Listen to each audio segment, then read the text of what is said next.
बंगाल में राष्ट्रपति शासन, ममता बनर्जी को क्यों सताया डर। टीएमसी का आरोप, बंगाल में बीजेपी पैदा कर रही राष्ट्रपति शासन लगाने के हालात। बंगाल में पूर्व एनएसजी कमांडर बीजेपी में शामिल। तो तृणमूल कांग्रेस ने एक बार फिर भाजपा पर हमला बोला है। तृणमूल कांग्रेस ने सोशल साइट एक्स पर एक पोस्ट के माध्यम से केंद्र में सत्तारूढ़ भाजपा पर बड़ा आरोप मढ़ा है। पार्टी ने कहा कि भाजपा लगातार बंगाल में स्थानगत अराजकता पैदा करने का प्रयास कर रही है। पार्टी की ओर से पोस्ट में कहा गया है कि भाजपा चुनाव से पहले राज्य सरकार के नियमित कामकाज में बाधा डालने की कोशिश कर रही है। बंगाल में सरकार को अस्थिर करने के लिए केंद्रीय संस्थाओं का दुरुपयोग किया जा रहा है। इसका सुनियोजित उद्देश्य बंगाल में राष्ट्रपति शासन जैसी स्थिति पैदा करना है। तृणमूल का आरोप है कि सरकारी अधिकारियों को अचानक निलंबित किया जा रहा है, उनका तबादला किया जा रहा है। इतना ही नहीं, उन्हें मनमाने ढंग से तलब किया जा रहा है। सामूहिक रूप से अधिकारियों को एसआईआर से संबंधित कार्यों में लगाया जा रहा है। ये पूरी प्रक्रिया जल्दबाजी में हो रही है। बंगाल में एसआईआर प्रक्रिया अपारदर्शी और विघटनकारी तरीके से चलाई जा रही है। इसमें प्रशासनिक निरंतरता या सार्वजनिक सेवा विवरण की कोई परवाह नहीं की जा रही। ये सब सुनियोजित उद्देश्य से हो रहा है। शासन व्यवस्था को कृत्रिम रूप से ठप करने की साजिश चल रही है। पिछले दिनों मुख्यमंत्री या तृणमूल कांग्रेस प्रमुख ममता बनर्जी ने भी कहा था कि अमित शाह बंगाल में राष्ट्रपति शासन की साजिश रच रहे हैं।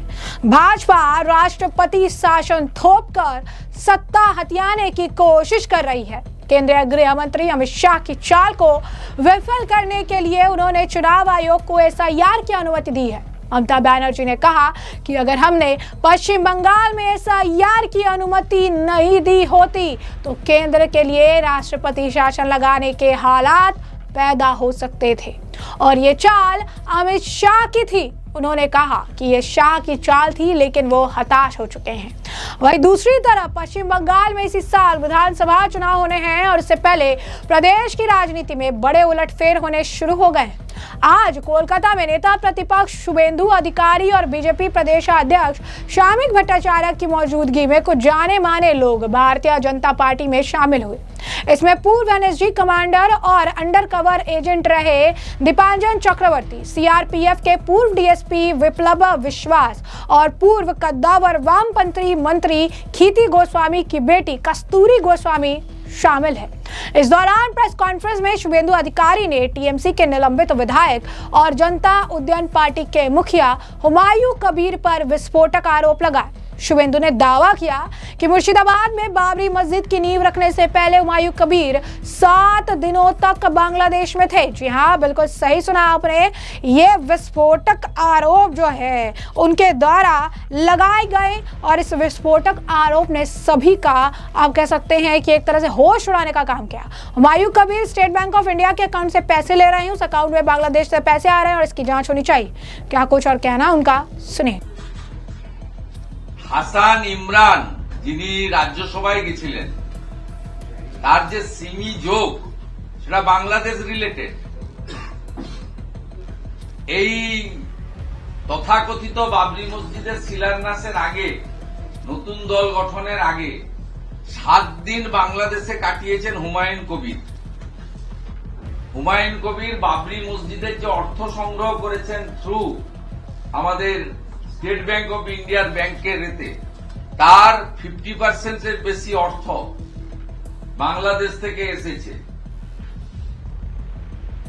হুমায়ুন কবির তার বাবরি মসজিদ তৈরি করার আগে এবং তার যে দল গঠন করার আগে 7 দিন বাংলাদেশে থেকে এসেছেন।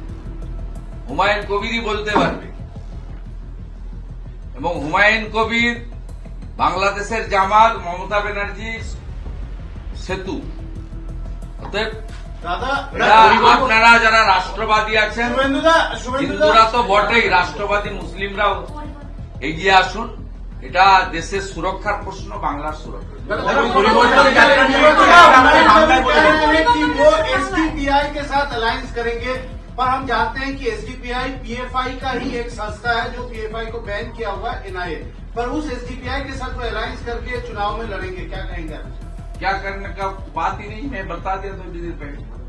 उन्होंने बाबर के नाम पर जो मस्जिद बना रहा है उसका फाउंडेशन स्टोन लेने का पहले और नया पार्टी बनाने का पहले उन्होंने 7 दिन का प्रवास किया बांग्लादेश। कहाँ का प्रवास किया, ये छानबीन होना चाहिए, इन्वेस्टिगेशन होना चाहिए।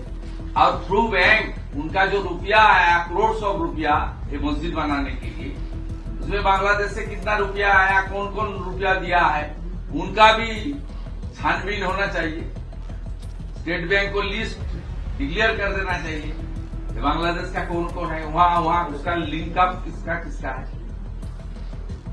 यहाँ टीएमसी का जो एमपी गया था राज्यसभा में, हसन इमरान, उन्होंने तो सीधा सिमी का आदमी था, उसका साथ बांग्लादेश एक्सट्रीमिस्ट फोर्स का रिलेशन था। जब हसीना वाजिद प्राइम मिनिस्टर थी तब सिद्दीकुल्ला चौधरी मिनिस्टर का उनका पासपोर्ट वहां इजाजत नहीं मिला, दे डिसएग्री।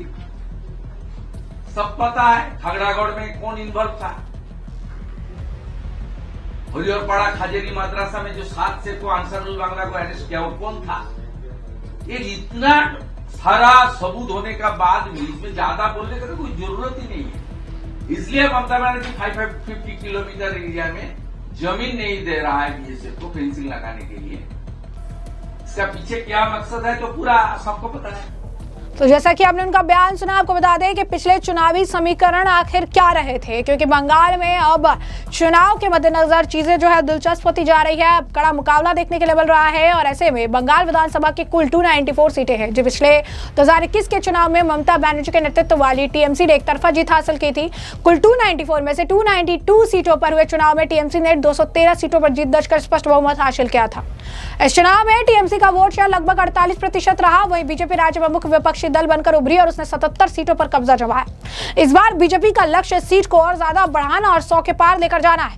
और कहीं ना कहीं अगर आप कहेंगे तो बीजेपी नेताओं ने दृढ़ संकल्प कर लिया है और पश्चिम बंगाल में सत्ता परिवर्तन का आह्वान भी कर दिया है। और इसे लेकर इसी कड़ी में जो है कई सारे वरिष्ठ लोगों को बीजेपी ज्वाइन कराने का सिलसिला जारी है। आप कह सकते हैं कि जो नेतृत्व है उसे पश्चिम बंगाल में और ज्यादा मजबूत करने की बारी है। और साथ ही साथ पश्चिम बंगाल में अभी से ही जनसभा रैलियों का दौर देखने के लिए मिल रहा है, जो ये बता रहा है कि पश्चिम बंगाल को लेकर बीजेपी की रणनीति जमीन से लेकर आप कह सकते हैं बूथ लेवल तक सारी तैयारियां जो है की जा रही है। माइक्रो मिनो लेवल पर मैनेजमेंट किया जा रहा है, ताकि जैसी शानदार जीत महाराष्ट्र में मिली, जैसी शानदार जीत हरियाणा में मिली, जैसी शानदार जीत बीजेपी लगातार दर्ज कर रही है, वैसी ही शानदार जीत के लिए पश्चिम बंगाल में भी अपने कदम बढ़ाने चाहिए। और यही कारण है कि बीजेपी हर स्तर पर इसे लेकर तैयारी कर रही है। देखना दिलचस्प होगा पश्चिम बंगाल के इस सियासी घमासान में क्या कुछ और दिखता है, जिससे हम आपको रखेंगे अपडेटेड। फिलहाल के लिए हमने आपको पूरा मामला विस्तार से बता दिया है। इस पूरे मामले पर अब आपकी भी जो राय हो हमें कमेंट सेक्शन में कमेंट करके जरूर से जरूर साझा करिएगा। धन्यवाद।